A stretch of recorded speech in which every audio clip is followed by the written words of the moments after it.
Boom.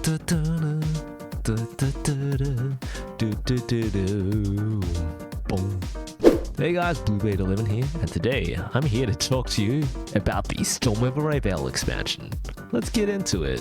So I think it's been a grand total of like 3 days since the Storm over Rivayle expansion came out, and oh boy, I have had a lot of time to grind MP and lose MP. So in today's video, I'm going to talk to you about the decks I've been playing on ladder, that I've been having success with on ladder, and the decks I think you should be playing if you want to win more in Shadowverse. Let's go. So just for a heads up, there's 4 decks that I've seen a lot of on ladder that have great tools to both stall out games, generate value in the early to mid game, and finish off the opponent in one go in the late games. These decks, in no particular order, are Evo Sword, Control Haven, Ward Haven, and Disco Derg. Now, of course there are a lot of other mechs floating around on the meta right now for all the other classes, but these 4 decks are the ones I've been seeing the most of on ladder, and these decks are the ones that I feel from both personal experience and from research on other Shadowverse players, as well as trolling through Twitter, JCG Results. These decks are the decks that you want to be playing if you want to win more games in Shadowverse. Let's take a quick overview at these top dog meta decks and what they offer to the table. Starting with Evo Sword, the king of the meta for 3 to 4 expansions straight now. So ever since this archetype became a evolution of the mid-range archetype, back with the release of Ultimate Colosseum, Evo Sword has taken the classic mid-range sword archetype and given it a breath of fresh air and a new boost of power in the last few expansions. So there's a lot of cards here. A lot of these cards will be recognizable from last expansion, in no particular order: Kagemitsu, Steadfast Samurai, Honorable Thief, Shield Phalanx, Gelt, Resolve, Aliaska, Thelgenia, Luxblade, Emilia, and Rivayle Wildcat. I can tell you, with the lack of resources that Sword lost access to with the Rotation of Glory expansion, the only direction that this deck could take is up, and oh boy did it elevate right to the top of the meta. Evo Swordcraft already has access to great heals in both Thelgenia and Luxblade, as well as several numerous tempo tools that simply outclass opposing decks in the meta by pure tempo, board flood, and having followers that are able to attack the turn they're played. And all the tools it has access to that play off the evolved mechanics so well, like Kagemitsu, Resolve, Luxblade. It's just such an amazing, powerful deck that only gained more power with the introduction of the Storm over Rivayle expansion. So new to the deck from the current expansion is Rivayle, Naut, Cursed Queen, and Reinhardt, the Deathless. Also omitted from this deck, but is worth an honorable mention, is Quixotic Adventurer, the 2-mana 2/2 that summons an amulet, and Bunny and Baron, the 5-mana 5/5 Frosh that destroys a follower on follower strike. So the new options that Evo Sword has access to have just given it such an exponentially greater power that it is basically impossible to aggro down Swordcraft in the early game, because they have access to so many tools that just shut down aggros: Thelgenia, early Kagemitsus, Rivayle Ward, Honorable Thief, Gelt Rush, Emilia, Shield Phalanx Ward, and then in the mid to late game they also have tools that get around or deny burn-based archetypes like Control Blood, with tools such as Thelgenia and Luxblade heals, damage mitigation from Steadfast Samurai. There's also numerous cheap wards in this deck that only elevate in power level. From last expansion we had Luxblade and the Rally 15 effect from Shield Phalanx, or even the default Shield Phalanx. And new from this expansion, Rivayle, who not only is a ward follower for 2-mana 2/2, she also doesn't take damage from effects, so she can't be removed. She also gives you an extra mana orb if you go second. As if Sword didn't need even more support. All of these individual, better than average, greater than average, powerful cards put together in one deck, and you get Evo Sword, arguably the king of the meta. Virtually impossible to aggro this deck down unless it has a terrible draw, and then once they get to turn 10, they have the right cards in hand: Resolve of the Fallen, or an Aliaska token that's been discounted to like 1 or 0 cost. Wildcat, the world? Boom shakalaka, you're dead, buddy. That's just how the cookie crumbles. And that's why this is such a great deck on ladder, because it's powerful, consistent, and has great matchups against every other archetype of deck in ladder. Way too good of a deck. Now for the second deck that I've been seeing a lot of on ladder, we have Control Haven, which is much like the archetype from the previous expansion, is based around stalling out the game, waiting for Ra's burn damage effect, in combination with storm damage from Major Prayers and Justine, as well as the turn 10 invocation from Zelgenia in order to close out the game. Now, in order to get to that late game stage, it utilizes Holy Sanctuary as one of its mainstay pieces. So if you don't already know, Holy Sanctuary is a card that was introduced with the new expansion. The crux of it is, it gives you payoffs for your heals. The first heal on a turn deals 3 damage to a random follower. Second heal summons a 4/4 vanilla follower. The third heal gives a 2/2 stat, hexproof, and ward buff to a random follower on board. And most games, you'll have 2 of these amulets on board, just whacking the enemy's board every turn. And obviously, there's a lot of activators for the Holy Sanctuary effect to proc. In terms of draw engine, this deck takes advantage of Alchemical Confectioner and Major Prayers. Major Prayers is used for both its draw and its storm value in the late game. Alchemical Confectioner is just used to tutor out those mature pieces. So specifically in this deck, it tutors out Respite and Justine for the heal effect, as well as the late game storm effect. So just an amazingly consistent deck that is able to stall out the game against most other decks with its heals, board control tools in Holy Sanctuary, Lorena, Benevolent Light, its burn tool Ra, and also Yukari. Fuck Yukari, denying any enemy burn that your opponent might have. Now, the build of Wardhaven I have here isn't exactly the build of Wardhaven that's accurate to scale. Just like the control archetype of Haven that I just showcased, Wardhaven makes use of Yukari and Zelgenia as great tempo tools with anti-aggro, anti-burn heal effects that offer late game damage options. In addition with Ra, who's not only does he offer the burn value from his fanfare effect, but he also offers the additional value of being a ward boy and a ward deck. Now, as the name might suggest, Wardhaven is a deck that centers around having ward followers on board. The Storm of Rivayle expansion introduced a lot of great support for the Wardhaven archetype in either followers with ward that have great value effects like Ramiel, Vengeful Sniper, Anvil, Judgment's Cannon, or followers that play off ward effects or just give you great value across the board like Enchanted Knight, Sarissa, or Anvil's again. Gabriel is an optional tech in the archetype. I've just included her here for the sake of completion.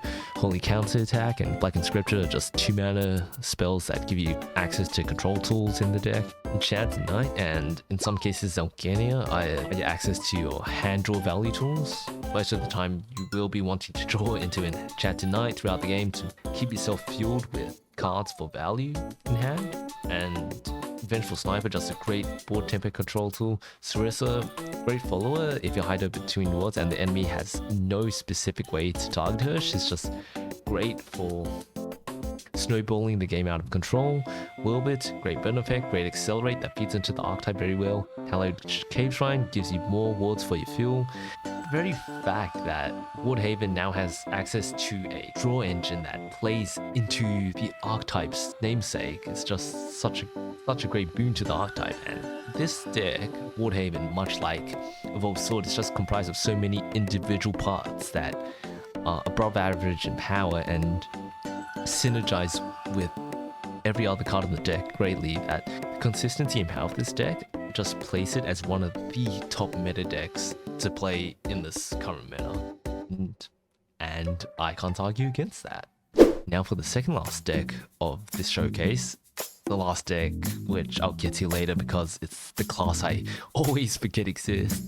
So this deck, Discard Dragon, is centered around tutoring out your Shipsbane Plesiosaurus by either drawing into it naturally with your plethora Plerotha?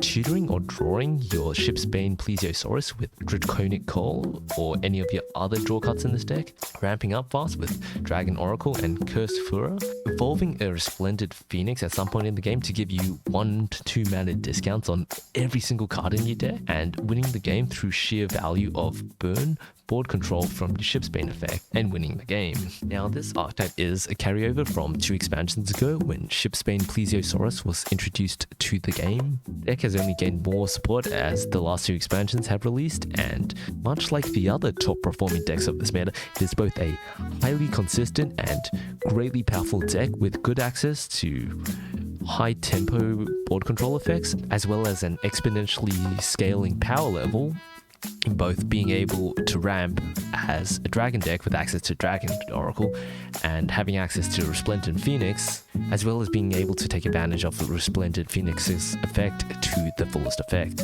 Dark Prison Dragon is just a great low-cost Dragoncraft follower that storms face 3 mana for 4 damage. Very efficient, will more often than not be part of your winning board in most games. We have Turncoat, Dragonfolk's Whale, and Dragoon Medic, which are all cards that have benefits from being discarded. Turncoat also works as an activator for being a discard effect on Fanfare himself. Rockback, Springwell, Scalebound, Draconic Council, all discard activators. Shipsbane, obviously the core centerpiece of your deck. Dragon Oracle, Cursed Furor, in a sense Resplendent Phoenix. These are the key pieces that you need to be able to ramp up fast in mana orbs, and in the case of Resplendent Phoenix, discount the cards in your hand so you can play more cards per turn. Turtle Whale is mainly there just to prevent you from decking out against certain matchups, more grindy matchups, like for example control archetypes. Once you get his effect off and your deck is filled with 1 mana versions of the whale, it just makes for great board advantage, and with the amount of discard cycle that this deck has access to, it is very easy to spam your entire board with whales. And of course, Draconic Call just helps with hand advantage in the late game as well as early game, tutoring out your very important Shipsbane Plesiosaurus or your Eternal Whale. Just going over them quickly, Draconic Council is just a good generic discard effect that discards cards in your hand, gives you a little bit of hand advantage with the overflow effect. Resplendent Phoenix is a strange card to use, so for those of you that haven't already figured this out, Resplendent Phoenix on Evolve summons a Phoenix Roost. What you may not know is that the Phoenix Roost effect in halving the cost of cards in your hand only applies on Fanfare. So obviously when you summon this amulet to the board without playing it from hand and activating its Fanfare effect, it's not gonna halve the cost of cards in your hand. It only halves the cost of cards that are added to your hand afterwards. The reason this works so well in Discard Dragon is, after you've played and evolved the Resplendent Phoenix, you can discard all the chaff or all the useless cards in your hand and hopefully draw into newer, more useful cards with lowered cost effects from your deck and add them into your hand. And that's part of what makes Resplendent Phoenix such a great consistent card in the deck that helps maximize the amount of damage you can output later on in the game. As it turns out, playing 2-cost cards for 1 mana is pretty good. Who knew? Now for the last deck in this meta, Artifact Portal. Yeah man, it's like no one plays Portal in this game. Anyway, that aside, we have a lot of great pieces from previous expansions, but this expansion, in addition to Modesty and Vertex Colony from previous expansions, also has access to a great support card in Cornelia, Servant of Darkness, as well as 2 new win condition enablers, Ilganeo, Horror Stray, Ilga, I just call it Ilga, and Ishlindrig, so Ice. So Ilga and Mr. Ice here are 2 of the new cards from the new expansion. Both play off the condition after 20 followers have been destroyed, hence R20 Portal. So if you don't already know, Ice Boy summons a train when it's summoned to board. It's a maneuverable train. When you maneuver this train, or when the train becomes maneuverable, when the train becomes piloted, it just banishes every other card that's sitting on the board. So yeah, it gets rid of every ward in existence. Works with Luciel, works with Zelginia, works with Vertex Colony. Wow. And this guy invokes himself after 20 followers have been played. The token he puts in your hand is just a Ilga Horror Stray.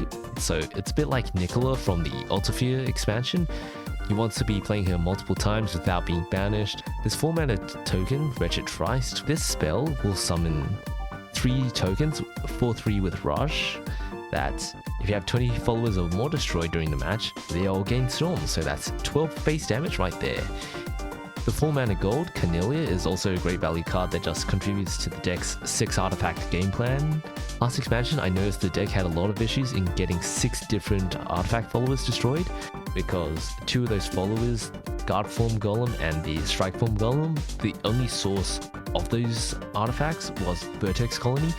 Now that Artifact Portal has access to both of those artifacts in Cornelia, the deck's game plan is a lot more consistent, a lot more stable, and you're not going to run into those late game situations where you only have 3 or 4 artifact followers destroyed with Vertex Colony anymore. And she has basically replaced the functional slot of Archaeologist from the expansion, which introduced the Paradigm Shift archetype into Artifact Portal. And Technomancer is just there to replicate those cheap costed 1-mana, 2-mana artifacts, as well as being a body that contributes to Ilga's effect. So yeah, R20 Portal, definitely a deck to look out for in the Stormwave Rivayle meta. So yeah, those are my top 5 picks, 4 picks, 4 classes, 5 picks, 5 decks. I don't know, I can't count. Those are the 5 decks that I would personally recommend to other players if they want to be winning their Shadowverse games, and I'm sure there's other players out there as well that would recommend these 5 specific decks if you want to win games. Anyways, I hope you enjoyed the video. Definitely, I'll be putting out deck spotlights for each and every one of those decks, as well as all the other decks that I've seen floating around the meta. Personally, I've been playing around with other decks, including Burn Blood, Loxus Forest, Midrange Shadow, Aggro Shadow. There's all kinds of other decks out there. These are just the decks that I've been seeing a lot of on ladder that are definitely the top picks. But if you want to see those deck spotlights, definitely stay tuned, and I'll see you next time. I'm BlueBlade11. Peace.